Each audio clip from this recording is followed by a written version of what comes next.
característico de nossos tempos em que poderá multiplicar-se, enxertando-se nele. Os meios de divulgação e de contacto e o aumentado nível médio de cultura permitirão um muito grande alargamento de bases e de comparticipação. Do outro lado, a concepção espiritual da vida não ressurgirá como tentativa, tendência ou na forma que para tantos é crença vaga, mas ressurgirá como conhecimento e consciência das leis da vida acessíveis por via racional e experimental, no modo evidente da objetividade científica. Desta vez o homem, servido pela técnica, será dono de muitas forças da natureza, de muitos instrumentos e capacidades novas que antes ignorava. Assim, a sua nova espiritualidade não se concretizará unicamente nos casos de individualismo elevado ou, então, como elementar e prévio fermento de massas, mas se desenvolverá na reconstrução orgânica da civilização, impregnando-lhe todos os estratos e enquadrando-lhe todos os movimentos. A nova espiritualidade do terceiro milênio deverá realizar-se em plano coletivo muito mais amplo, mais profundo e orgânico do que qualquer dos precedentes. A construção é grandiosa, mas nova em grande parte, e o novo não está isento de perigos.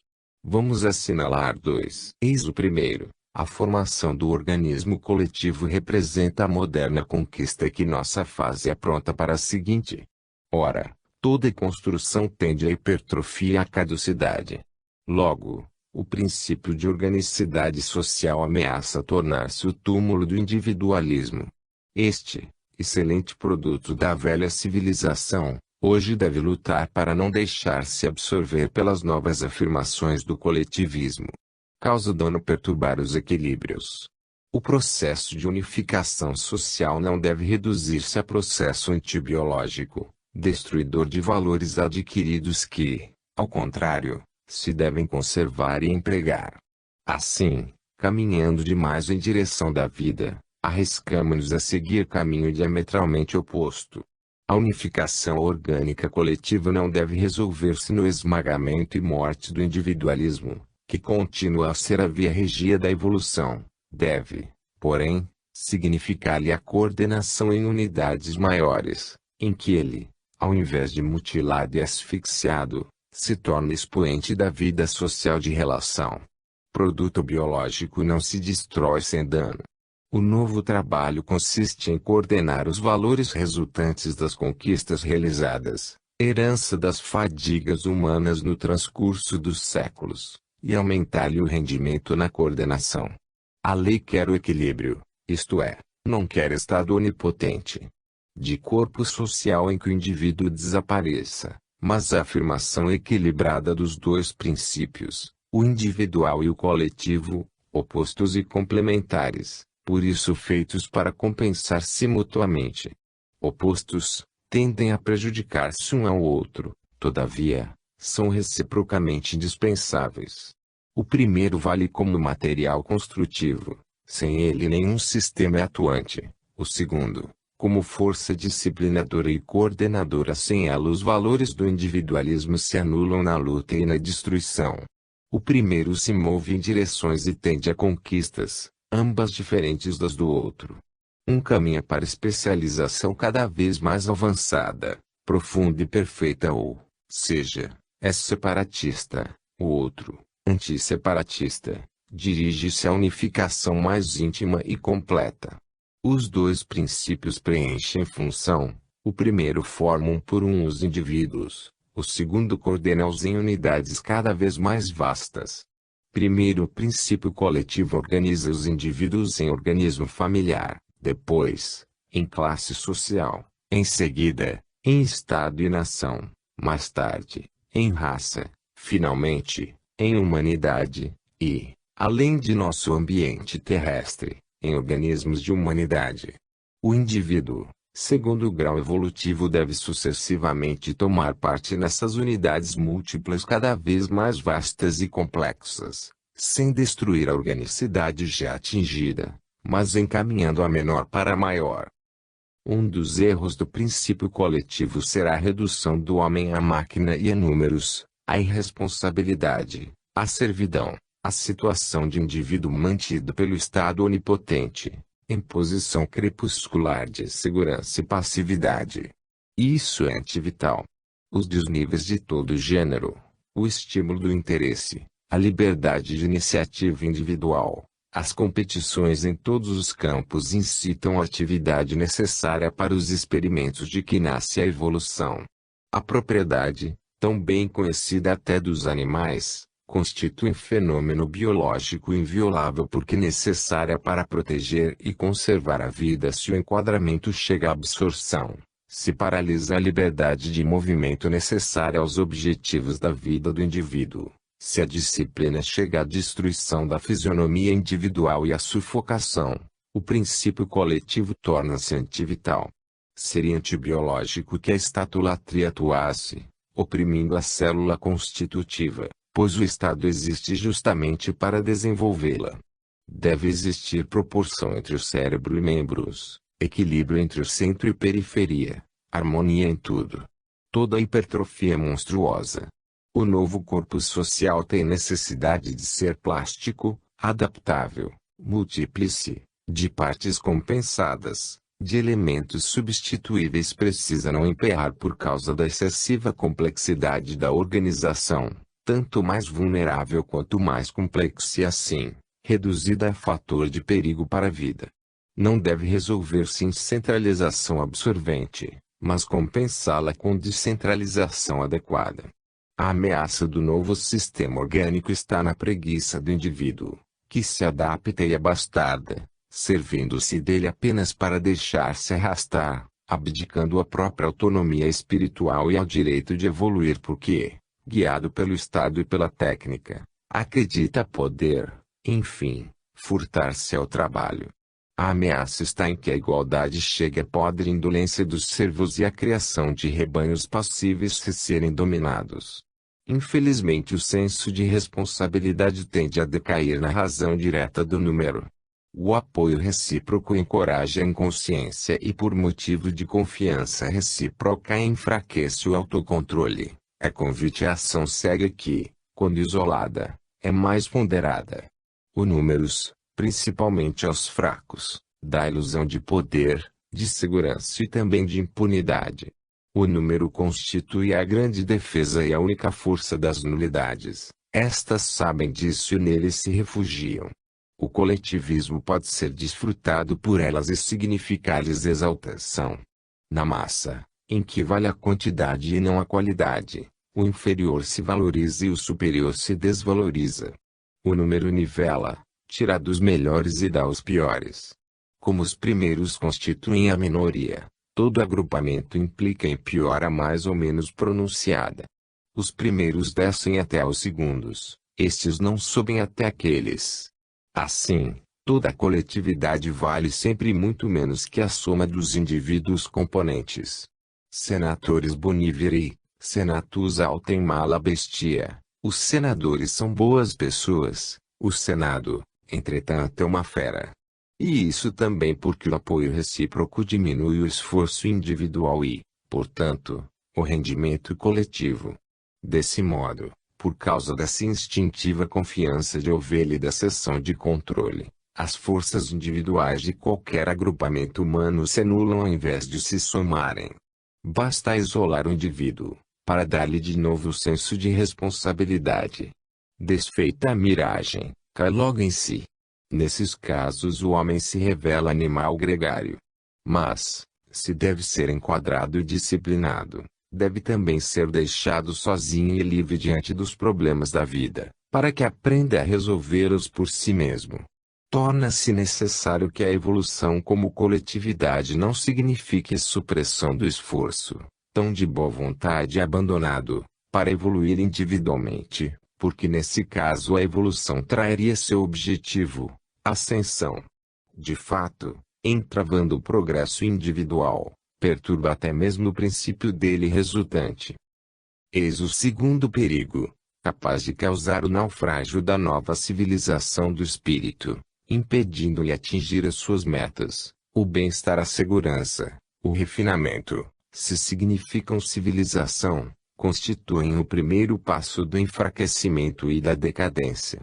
Para não apodrecer a vida deve exercitar-se continuamente na luta porque é da lei que a vida não seja fim de si mesma, mas instrumento de conquista.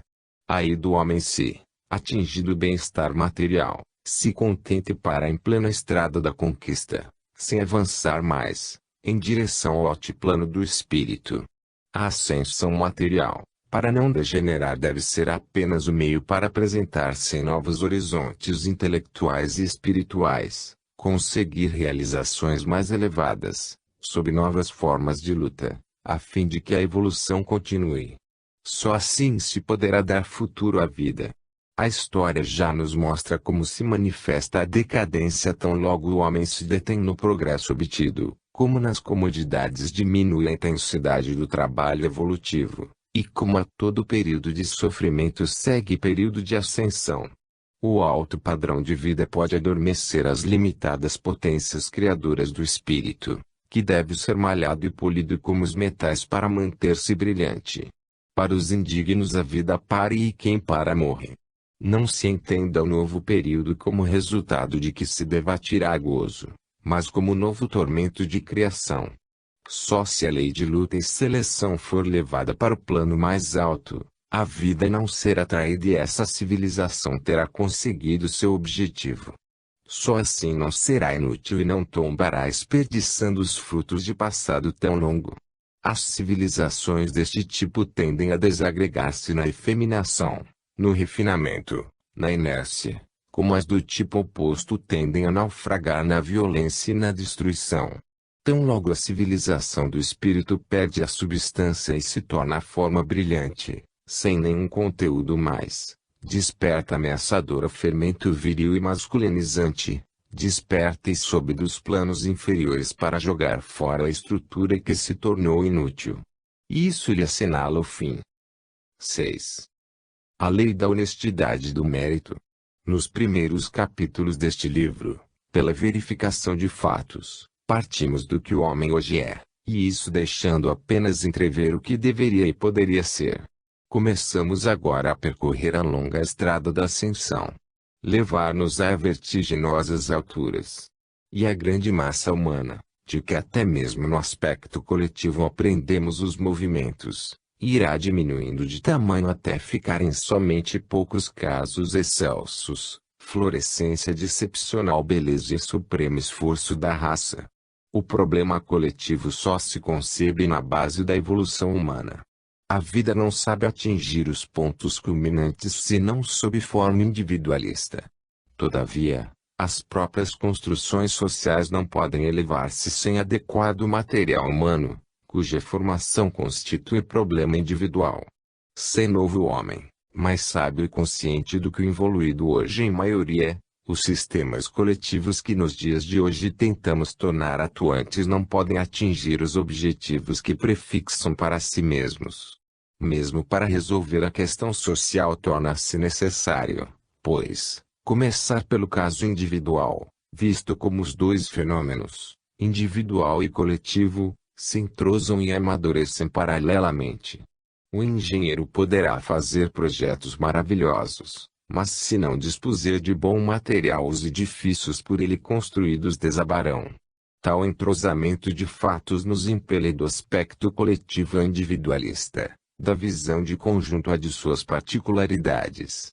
Se os cimos constituem exceção e não interessam as massas, os primeiros passos das ascensões humanas são problema vital também para elas e outras construções coletivas com elas relacionadas. Para, também sob esse aspecto, construir o progresso, torna-se necessário começar pela construção do indivíduo, pelo renovamento da forma mental dominante, a do evoluído. Sem o estabelecimento dessa premissa os atuais sistemas de enquadramento coletivo ou se reduzem a mentira ou não passam de utopia. Comecemos então a observar o que o homem deve e pode ser, precisando cada vez mais o como e o porquê. Comecemos a demolir racionalmente a psicologia do evoluído para substituí-la pela de tipo biológico mais evoluído, a demonstrar como de fato a vida é bem diferente daquilo que geralmente se pensa. a destrinçar a meada das falsas aparências a fim de chegarmos a compreender o engano das ilusões psíquicas que tantas vezes vitimam o homem. Só se a observação incidir-lhes, além das aparências dos fenômenos, na íntima estrutura de organismo de forças em ação, poderemos atingir seriamente e sem desilusão o objetivo instintivo e justo da vida, a felicidade. Como todos os jogos têm regras próprias, cada dinamismo, técnicas, e cada fenômeno, leis, então, neste caso também, se compreende a necessidade de disciplina reguladora e diretriz da atividade humana, se quisermos vê-la atingir o fim a que tende.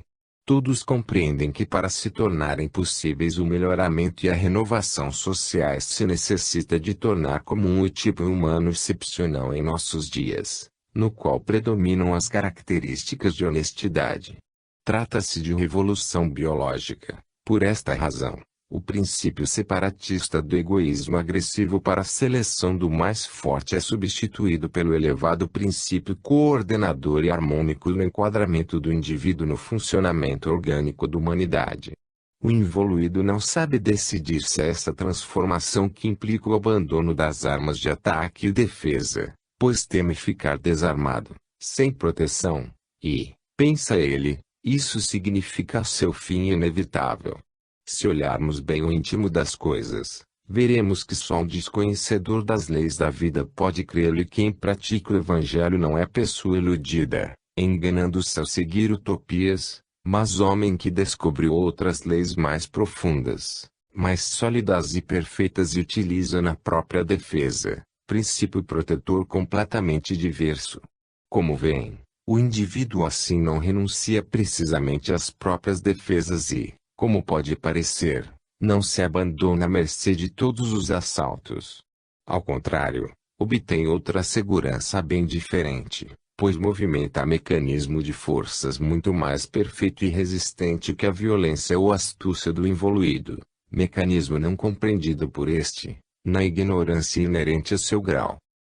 Atualmente, a honestidade é considerada pelo involuído, muitas vezes, como debilidade, peso moral que embaraça a luta, posição de inferioridade, forma antivital de inconsciência, desequilíbrio, moléstia do espírito.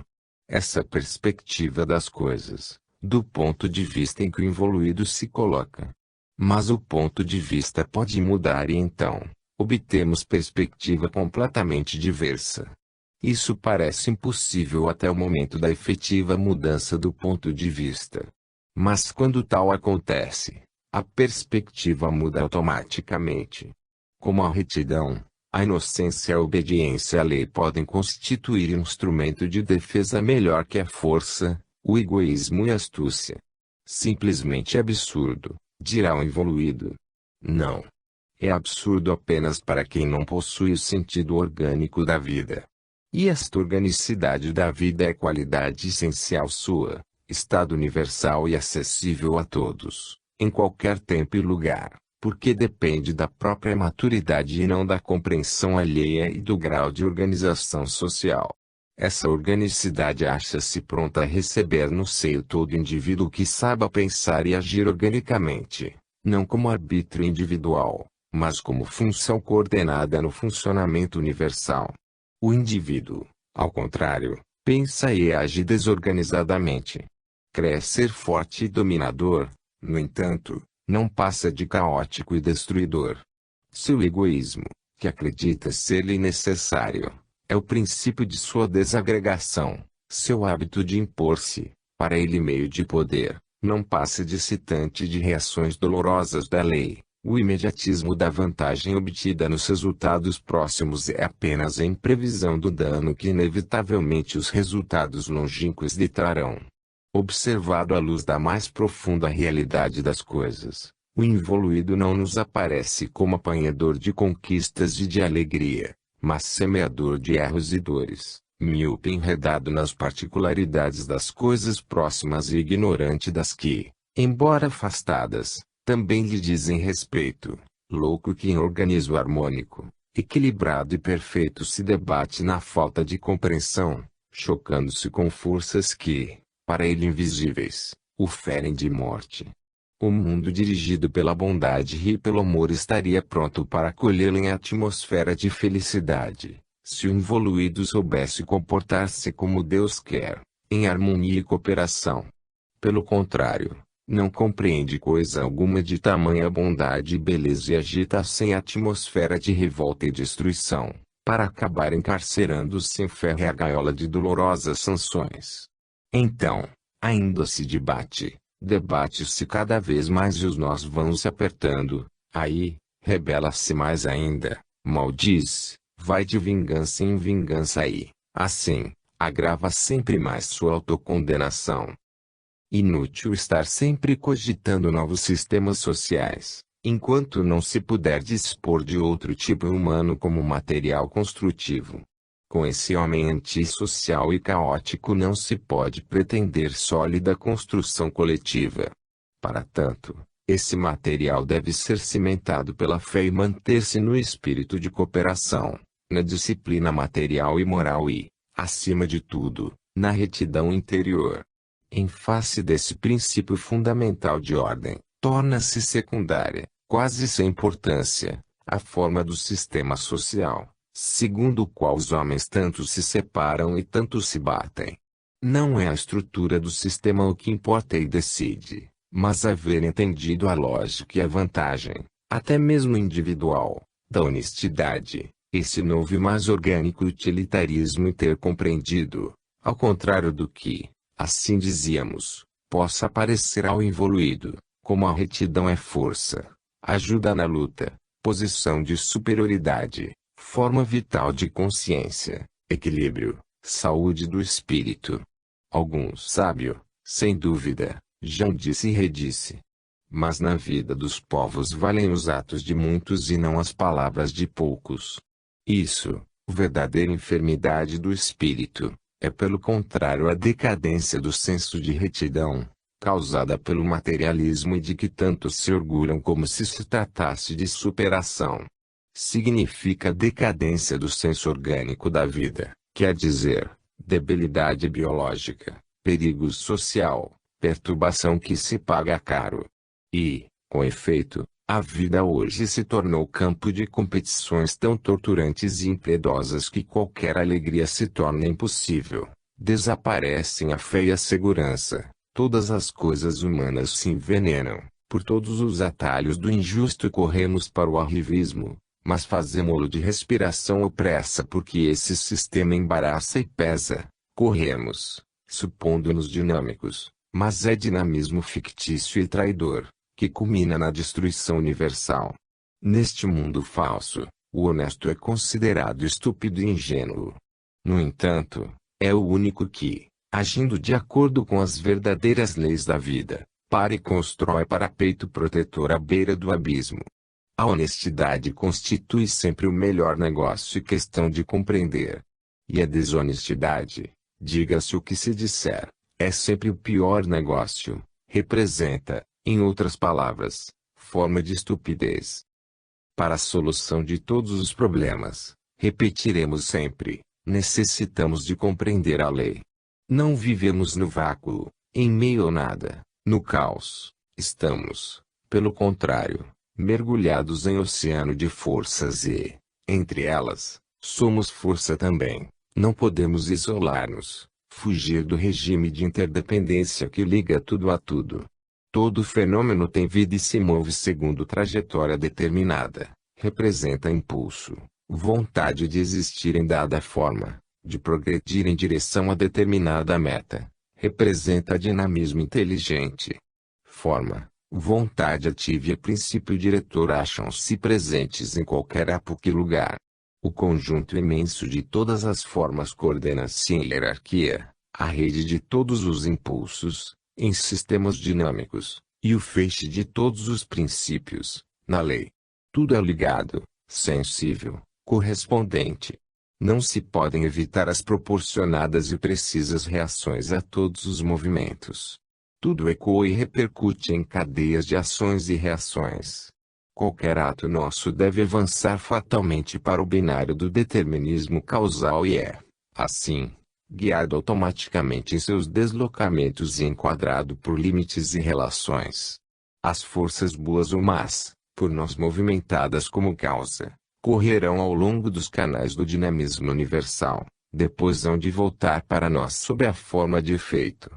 De modo que, pensando com os nossos atos projetar impulso contra os outros, o que fizemos foi lançá-lo, bom ou mal, contra nós mesmos.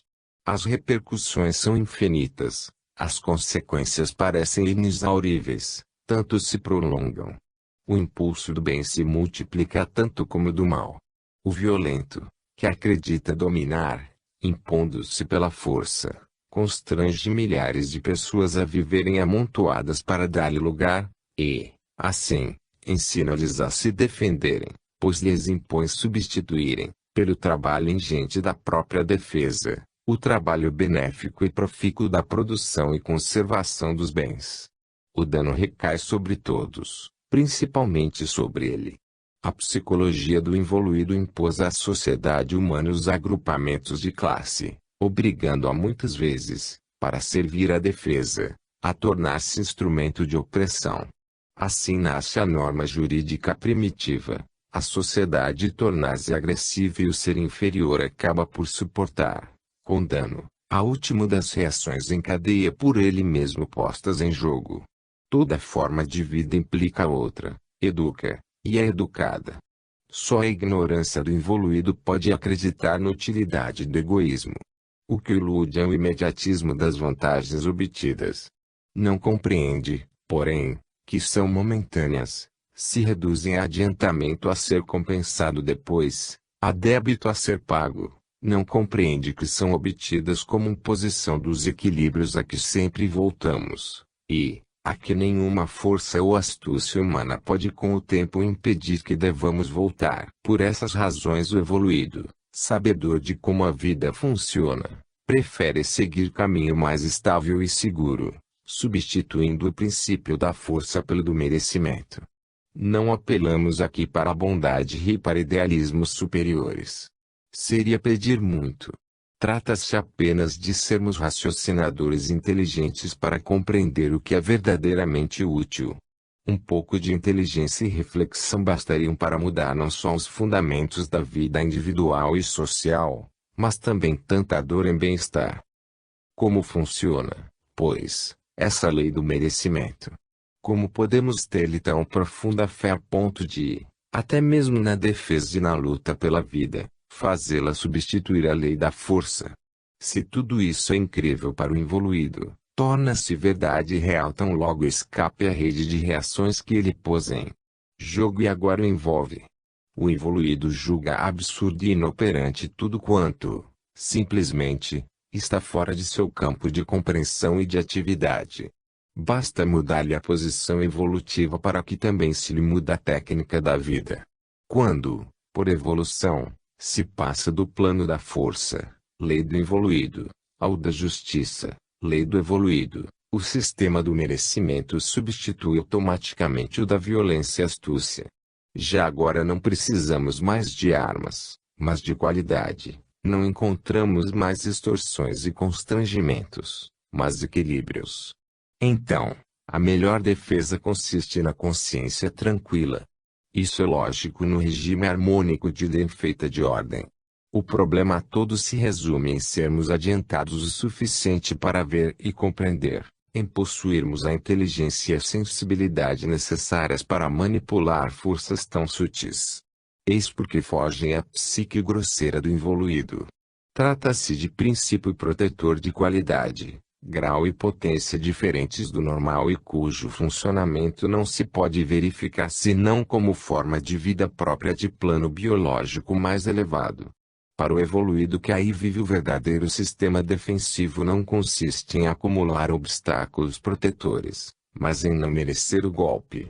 A luta seletiva é substituída, agora, pela consciência da lei, pelo princípio de ordem e de harmonia, em que não se trata de aprender a defender-se, como fortes, mas a merecer, como justos.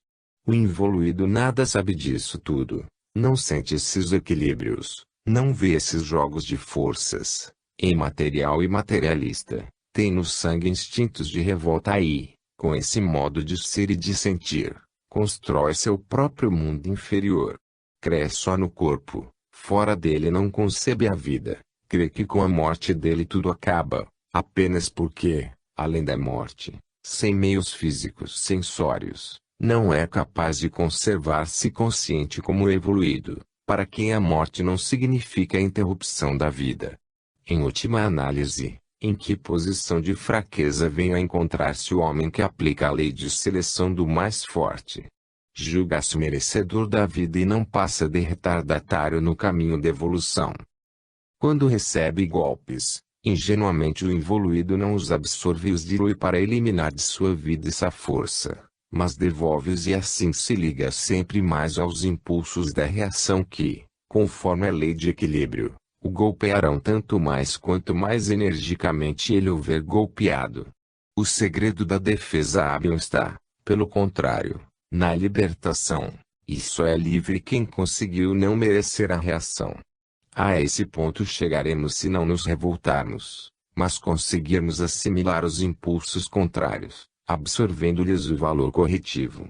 O involuído, de método desequilibrado, transforma todas as coisas em prejudiciais para si mesmo. O homem evoluído converte em vantagem pessoal o próprio mal. Sabe que todo erro deve ser pago. Aceita por isso a reação como meio de reconquista do equilíbrio, não se revolta para não aumentar sua dívida. A diferença consiste em ver as causas remotas, e não apenas as imediatas, do golpe que nos atinge. Assim, para o evoluído toda adversidade se converte em campo de treino, em escola de progresso ascensional. O sistema de revolta do involuído que, violentando-lhe os equilíbrios, pretende sobrepor-se à lei, aumenta-lhe a dívida em lugar de dissolvê-la, aumenta-lhe o desequilíbrio e a desordem ou, seja, a dor. Ao contrário, o evoluído paga, liquida o débito, melhora de situação, readquire o equilíbrio e se harmoniza, alivia e elimina a dor. O erro consiste no modo de equacionar o problema. O evoluído compreendeu a lógica da vida e o significado dos acontecimentos. Percebe a justiça existente na vontade que a dirige e, por isso, a conveniência de segui-la e não a de sobrepor-se-lhe. De fato, a paciência esclarecida pode criar mais do que a cega violência. Compreender a lei e seguir a vontade de Deus constituem o caminho mais acertado. O homem é livre, mas a lei, inalterável. Livre para atrair sobre si todas as dores que quiser, não pode, porém, impedir o funcionamento da lei. Livre para confundir liberdade e arbítrio, nele acreditar e julgar-se senhor absoluto, nem por isso pode impedir que liberdade, nesse regime de ordem, implique responsabilidade, quer dizer, sanção punitiva do erro. O involuído, assim como luta contra todas as pessoas e coisas, também luta contra a lei, quase considerando obstáculo à própria expansão. Nela, ao invés, o evoluído, coordenado, não encontra inimigo, mas amigo, auxiliar, protetor. Sua força não lhe reside no egoísmo, mas em Deus. Tudo depende da posição em que o homem prefere colocar-se. Chegamos assim a este ponto: o inerme, que segue o Evangelho e perdoa, pode vencer, materialmente desarmado, em melhores condições que o involuído, forte e amado até os dentes. Parece utopia, subversão, milagre o que não passa de lógica entranhada no desenvolvimento das forças da lei, imponderáveis e no entanto mais potentes do que o pesado armamento das defesas humanas. Tudo isso confere outro valor e significado à conhecida lei biológica da luta para a seleção do mais forte, reduzindo-lhe a importância a limites bem estreitos. Outra lei se lhe contrapõe e anula. Ela, quem com ferro fere com ferro será ferido. Quando se compreende o universo como construção orgânica, compreende-se também ser mais lógico o equilíbrio do justo manter-se nele mais estavelmente que o esforço do rebelde. Tratando-se de organismo, aí prevalece logicamente a posição espontânea e harmônica em detrimento da irregular e contrafeita. No conjunto o universo apresenta-se como perfeito e completo mecanismo, ordenado e harmônico. Nas exceções e casos particulares residem as perturbações, previstas, porém, e compensadas, enquadradas na ordem. Para homens inconscientes e, todavia, livres, o ambiente humano representa um desses campos de desordem a título experimental. A Terra constitui-se por isso inferno dos evoluídos e, talvez, em paraíso dos involuídos adequados a esse ambiente. A opinião emitida a respeito deste mundo nos revela o tipo biológico a que pertence o opinante. Sua raça vale e justifica distinções. O homem, se quer alcançar determinado objetivo, compreende a necessidade de coordenar as fases da ação necessária e, assim, reconhece a ordem presente em todas as coisas, percebe, até mesmo no furto, no delito e na guerra, o rendimento utilitário da disciplina, do método e da estratégia, pois tudo isso pertence a seu plano. O que dissemos nos períodos imediatamente anteriores explica por que o homem, por imaturidade, não chega jamais, também no campo moral e nas diretrizes da própria vida, a sentir a falta e utilidade dessa ordem. A ignorância e inconsciência de plano mais alto explica-lhe a ação desordenada, baseada em violações e, por isso, em reações contínuas. Mostra como o involuído pode crer na obtenção de resultado no campo do imponderável, sem coordenamento de ações, sem subordinação funcional, sem necessidade de seguir a lei, sem harmonizar-se na organicidade universal. Exatamente a natureza de involuído é que estabelece o funcionamento de lei de força em lugar de lei de justiça. A baixeza do ambiente terrestre resulta precisamente das qualidades do tipo biológico que o habita e, cada vez mais satisfeito consigo mesmo, se julga ente superior. E, até mesmo, culto e erudito, mas o entendimento não depende de estudo e erudição.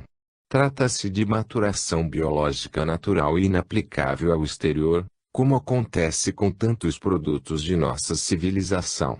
O que induz o homem de hoje a engano é a miopia psíquica e o imediatismo do resultado, a psicologia do jogo amarrado e a ignorância dos fenômenos de longa duração, a suposição de que de tudo quanto fica distante nada se pode aprender com segurança, a própria mentalidade caótica que apenas não desorienta e desarticula a fé por nós depositada no que já nos caiu sob as mãos. Sobra-lhe apenas uma vida defeituosa e truncada, resumida ao dia de hoje e indiferente ao longínquo amanhã. Sabe que a justiça de Deus às vezes tarda, não falha, porém, pois ele para julgar não dispõe apenas dos poucos elementos de uma só vida, mas dos fornecidos por vida muito mais longa, aqui, através de longa estrada de vidas e de mortes, se estende pela eternidade afora. Outro fato capaz de induzi-lo a engano é a valoração, apenas sob o aspecto formal, do prazer e da dor, estados relativos e interiores. Sua posição sujeita-o naturalmente a muitas ilusões psíquicas que ele toma por verdade. Supondo-os, erradamente, iguais a si próprio, para avaliar os outros aplica-lhes as mesmas medidas com que mede a si mesmo. Ao contrário, as reações dolorosas impostas pela lei variam justamente conforme a diferente posição moral de cada indivíduo, face aos equilíbrios da justiça, quer dizer, segundo mérito ou demérito.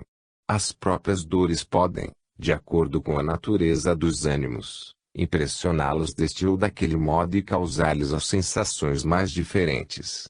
O evoluído, em grande parte liberto, já não possui tesouros no mundo e torna-se intimamente muito menos vulnerável que o involuído que se atreve a julgá-lo. O justo sempre se sente mais tranquilo do que o culpado. A realidade não constitui o golpe em si mesmo, como vemos por fora, mas reside na sensação interior com que o recebemos, no modo diverso de propagar-se na personalidade a repercussão do golpe, proporcionalmente às diversas qualidades individuais. Eis realizada a lei do merecimento. O estado moral interior não pode modificar o exterior determinismo da matéria. Essa verificação engana o evoluído. O plano físico subordina-se a diferente espécie de leis e os fenômenos físicos seguem caminhos diferentes daqueles do mundo moral. O merecimento, observa-se, não nos distingue na fuga ao perigo. Justos e malvados, os justos às vezes muito mais, todos sem exceção recebem golpes. Isso mesmo. Não deixa, todavia, de também ser verdade que a posição moral muda o estado espiritual e as condições de nosso eu e, por isso, as repercussões, a receptividade, enfim, a sensação dolorosa. Assim, se o fato exterior não varia, mudam as posições internas de defesa, as qualidades de resistência, o estado de equilíbrio, de juízo, de orientação, de continuidade. Se o mundo exterior, o único que o evoluído vê, não se altera, o mundo interior, a outra metade do fenômeno, mostra-se igualmente poderoso, e se, ao iniciar-se, esse poder nada pode deslocar, tudo pode fazê-lo à chegada. O involuído não compreende como o estado moral, invisível para ele, possa mudar as condições do fenômeno na segunda fase conclusiva interior. Desse modo, divergem muitíssimas íntimas realidades pessoais, os campos das sensações finais. A dor é estado interior sobre a qual muitos elementos influem, entre eles, porém, não ocupa o primeiro lugar o choque proveniente do mundo físico, dado pelo determinismo físico. Tudo seria tão diferente, se víssemos as coisas por dentro, ao invés de vê-las por fora. Ver-se-ia a possibilidade de gozarmos em plena miséria e sofrermos no fastígio da riqueza. O mártir na cruz pode sentir-se mais feliz do que o rei no trono. Tamanho poder tem esse mundo interior, na dependência tão somente do merecimento. O estado de prazer ou dor não se mostra como fato objetivo igual para todos, mas relativo e dependente das condições interiores individuais. Prazer e dor, imponderável resultante do embate de forças e não do determinismo do mundo físico, fundem-se na intimidade do eu. O invisível escapa às vistas do involuído, crente de que tudo se desenvolva no plano concreto em que vive e nada mais possa existir além dele. O evoluído, que em parte superou o mundo material, também em parte lhe superou o determinismo, cf. A Grande Síntese, capítulo 66, e recebe muito do próprio mundo interior, independente desse determinismo. Por isso sua vida não fica tão sujeita às sanções das leis do plano físico como às sanções das leis do plano espiritual e moral, bem diversas. Eis como este princípio mais elevado, o do merecimento, pode entrar em atividade e tornar-se distribuidor e regulador. Valorações e juízos dependem das diversas perspectivas, mutáveis com as diversas posições. Daí nascem os desacordos, as valorações opostas. O mesmo fato pode assumir significado e valor oposto, ser compreendido como dano ou vantagem. A posição do materialista ou do espiritualista pode subverter o senso das coisas.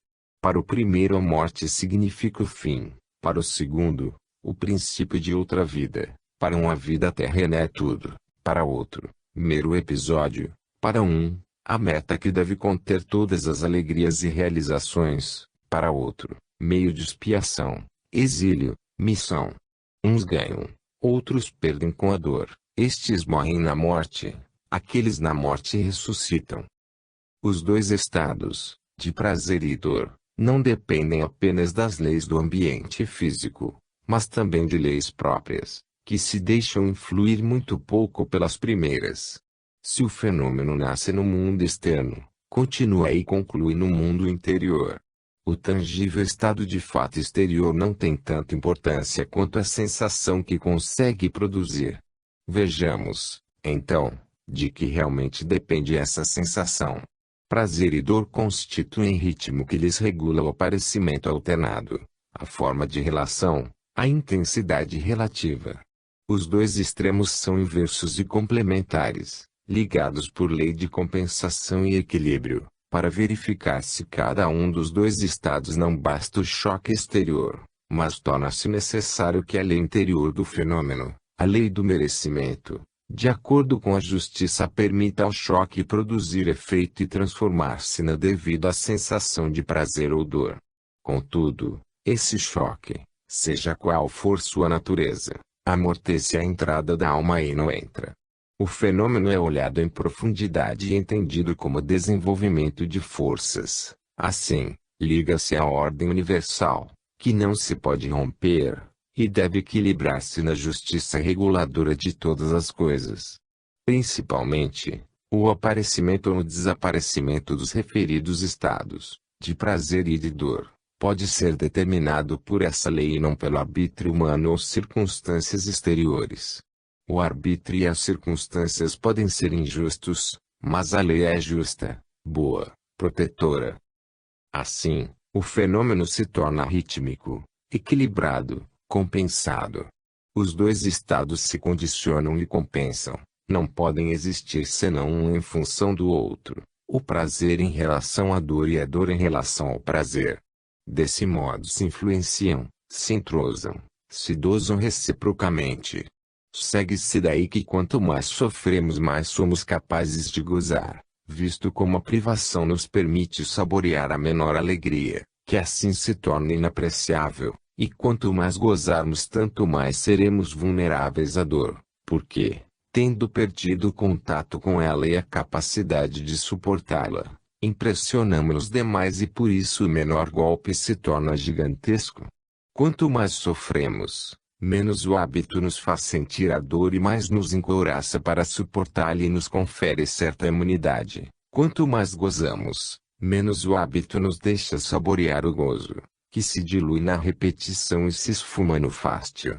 Nem a nossa, nem a vontade alheia, nem as condições do ambiente podem mudar esses íntimos equilíbrios do fenômeno, sempre reconduzido em cada caso à posição de justiça. Em resumo, a continuação do sofrimento automaticamente diminui a reação dolorosa e aumenta a capacidade de reagir em sentido oposto. A continuação do prazer automaticamente diminui a reação de prazer e aumenta a sensibilidade e, pois, a vulnerabilidade em direção contrária. Assim não há naturalmente correspondência entre a soma de bens acumulados e a quantidade de prazer obtida. As duas progressões não caminham paralelamente. A primeira é geométrica, a segunda, aritmética. Para os pobres e deserdados, a justiça maior do que essa. A satisfação diminui na razão direta do aumento dos bens. Desse modo a própria unidade de medida frutifica cada vez menos. O homem pode dirigir o fato exterior da acumulação de bens e não pode comandar o fato interior do rendimento. O homem egoísta gostaria de desequilíbrio, eis, porém, a lei reconduzindo ao equilíbrio e impondo-lhe limitação. Além desta, torna-se inútil acumular porque a unidade de medida terá exaurido todo o potencial e não poderá mais proporcionar prazer algum. O homem egoísta desejaria satisfação ilimitada, mas a lei o reconduz ao equilíbrio e, agindo com critério diferente, impõe determinada medida de justiça e permite apenas o prazer e a dor necessários e úteis aos fins da vida. Assim, observamos agora como a lei intervém para a correção do abuso no sentido da qualidade. No fim do capítulo 2 e no princípio do capítulo 3 deste livro vimos, ao contrário, como a lei influi para corrigir o abuso no sentido da qualidade dos bens, isto é, como permite que apenas a propriedade justa se mantenha. O primeiro e o segundo casos constituem a aplicação da lei do merecimento. Vimos, pois, como a lei tende ao triunfo dos valores reais e à derrota dos valores fictícios que o homem desejaria impor. O involuído por ignorância prefere pôr-se em luta contra a lei, o evoluído, porque possui conhecimento, prefere pôr-se em harmonia com ela. Vimos como, não obstante a resistência do primeiro, em última análise impera a lei do merecimento, embora não a compreendam e não a sigam. O involuído, rebelando-se, não torce a lei, mas inflige dano a si mesmo. Aprenderá, à custa do sofrimento, Não há outro caminho.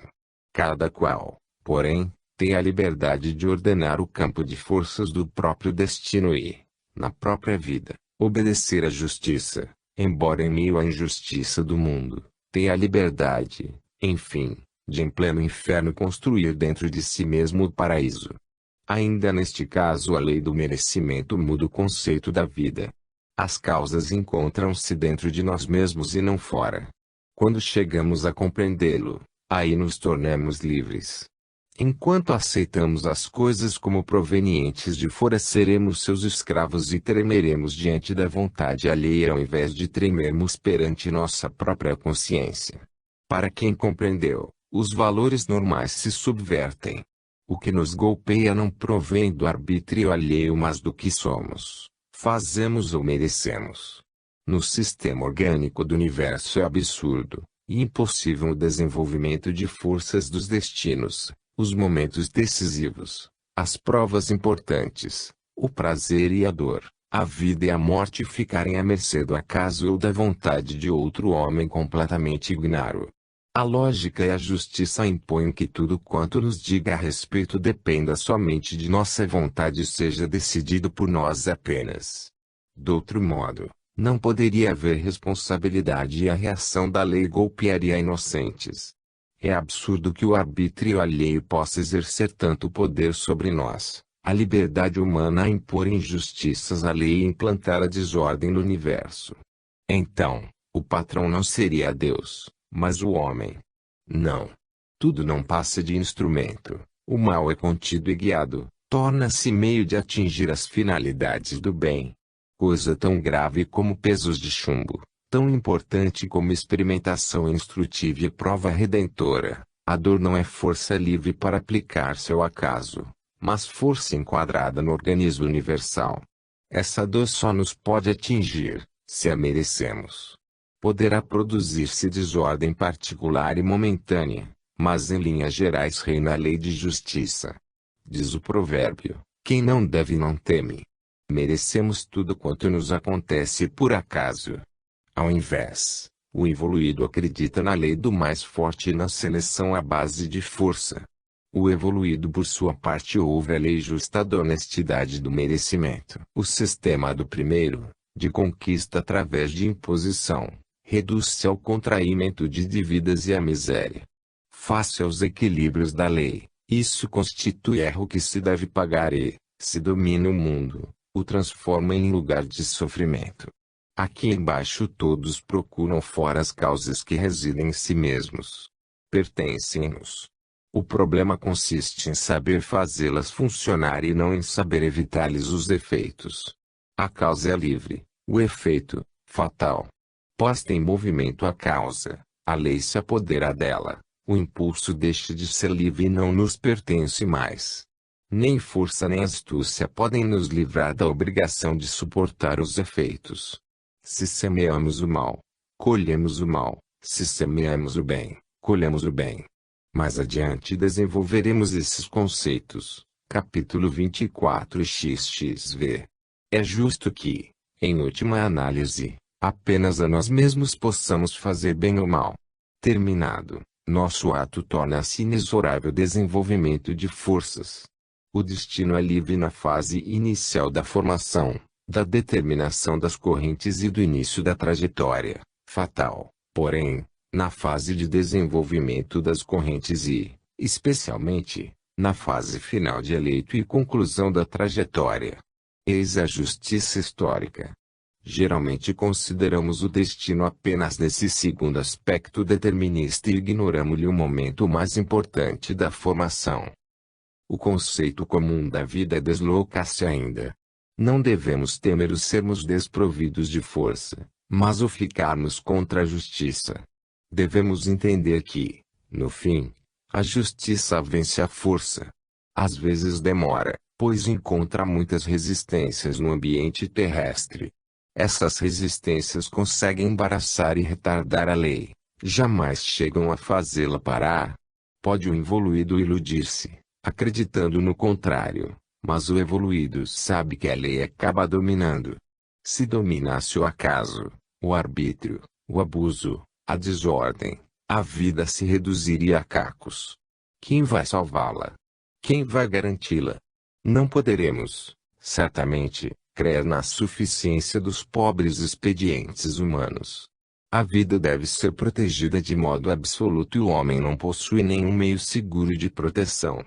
A incerteza reina na terra. Torna-se necessária a segurança não possuída pelo homem, defesa superior, às ilusórias defesas humanas.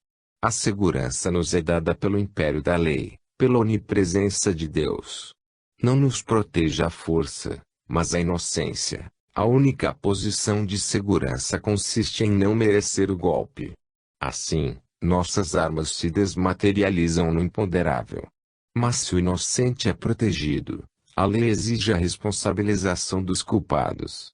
Os meios humanos poderão protelar, jamais conseguirão eliminar a necessidade de pagamento. Todavia, se a lei é justa, ferreamente justa, exige a responsabilização, mas respeita a vida, protegida porque necessária ao aperfeiçoamento.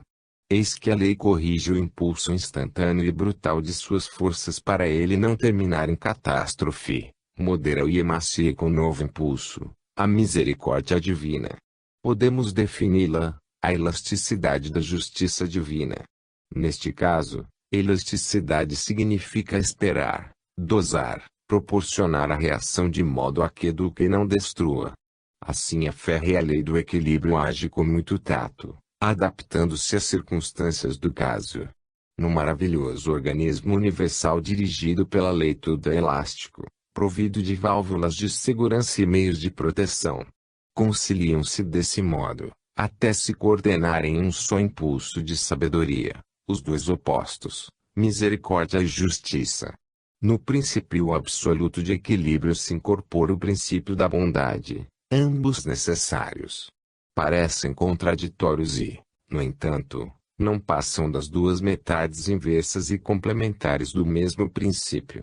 A unidade é sempre par.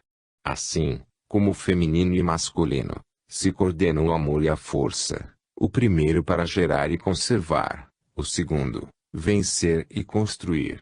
Dessa maneira se compensam as duas extremidades, postas por nós face a face, coletivismo e individualismo. O primeiro oferece o desenvolvimento em largura, a formação da massa numérica, a quantidade. O segundo, o desenvolvimento em altura, a formação do indivíduo, a qualidade. Mesmo essas duas extremidades tendem a equilibrar-se através das qualidades e funções opostas. Esse contraste não se chama cisão, mas harmonia. 7. Rumo a novo mundo. Tudo quanto foi exposto pode ser incrível, no entanto, é natural, lógico e simples. Logo depois de curta reflexão desapaixonada surge novo mundo, até ali aparentemente impossível. No entanto, é apenas fora do comum, afastado dos caminhos habituais, para lá da fase atual de evolução humana. Quando atingimos, o mundo atual fica nos parecendo tão espantosamente cretino que não sabemos se havemos de rir ou de chorar. Neste mundo cremos poder eliminar o inimigo, matando-o, criar correntes de pensamento, com propaganda, ou eliminá-las, sufocando-as no silêncio, não pagar o mal que fazemos. Mas o inimigo constitui vida indestrutível, pois os mortos continuam vivos, ressurgem e podem tornar-se instrumento de justiça contra o assassino. As correntes de pensamento são livres, a opressão as reforça e o engano ensina-lhes novas astúcias. Podemos praticar o mal, porém, somos depois obrigados a pessoalmente repará-lo. Este livro é o roteiro desse novo mundo, o hino dedicado ao novo tipo biológico nele reinante e inicia o culto de novo ideal de vida. Esse tipo pode ao mundo de hoje parecer super-homem e até mesmo poderíamos assim chamá-lo. Mas super-homem bem diferente do de Nietzsche. A concepção materialista que lhe serve de ponto de partida poderia dar-nos apenas exaltação do primitivo, a glorificação da violência ou, seja, da ignorância, pois quem só acredita na força demonstra nada haver entendido do funcionamento universal. Super-homem desse tipo não passa de involuído posto no vértice de hierarquia de involuídos, rei selvagem de mundo selvagem, prepotente em meio a outros tantos prepotentes. O novo imperativo não se cifra em enganar e dominar, mas em civilizar-se. Isso tudo pode parecer utopia, mas, guardando a devida proporção, no passado a evolução soube transformar em realidade utopias maiores. Por isso essa utopia nos